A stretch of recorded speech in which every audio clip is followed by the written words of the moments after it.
bruit du moteur, l'odeur de l'essence ou encore la montée d'adrénaline. C'est dans tout cela que Nigel puise son énergie.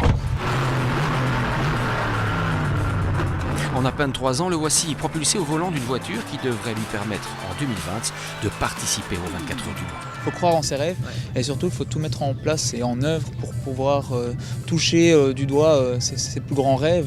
Donc rien n'est impossible à partir du moment où on s'en donne les moyens. Ce 30 avril, ses rêves, il souhaite les partager avec 15 ados les plus méritants de l'Institut médico-pédagogique de Marchienne-au-Pont. Pas au volant de son bolide, prévu pour Le Mans, mais d'une voiture grand tourisme préparée et adaptée. Alors c'est un V8 5 litres qui développe 430 chevaux. Vitesse de pointe? Celle-ci est limitée à 250 km/h. On arrive à plus ou moins 200 en bout de ligne droite. Donc avant de freiner à 90 à 100 mètres. Donc pour le premier virage et là on jette la voiture et ça glisse. Sensation garantie, accélération des pulsations, objectif atteint. Chacune et chacun se souviendra longtemps de cette expérience. Ah super mon gars!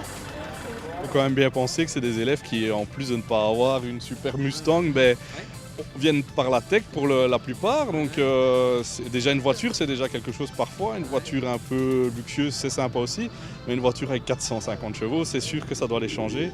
C'est une belle sensation. Ouais. En plus, c'était un rêve de rouler en Ford Mustang. C'est vrai? Ouais. Voilà, J'aime bien les Ford Mustang. c'est vrai. Quelle bagnole. C'est magnifique. C'est des enfants qui parfois n'ont pas spécialement de but, qui se retrouvent chez nous en se demandant ce qu'ils vont faire de leur vie. Ouais.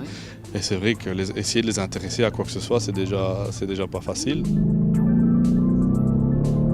Ah, c'était magnifique. C'était magnifique. C'était le plus beau cadeau qu'on a pu me faire, Ouais. franchement. Ça peut les motiver évidemment à se mettre au travail tout doucement, à réaliser que l'argent parfois ça peut aider et qui veut de l'argent doit travailler. Donc oui, c'est peut-être pour un but, oui, ils ont peut-être déjà un but dans leur vie maintenant. Je te dis 190-200. On le sent pas. Non, on le sent pas. C'est très intéressant pour eux, ils adorent, ils découvrent quelque chose qu'ils n'ont pas l'habitude de découvrir.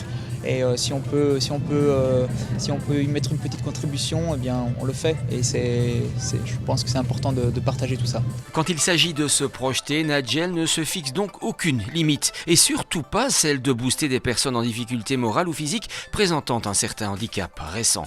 Lui aussi sera présent les 10 et 11 mai sur le site de Marcinelle pour soutenir à grande vitesse la journée ensemble avec les personnes extraordinaires.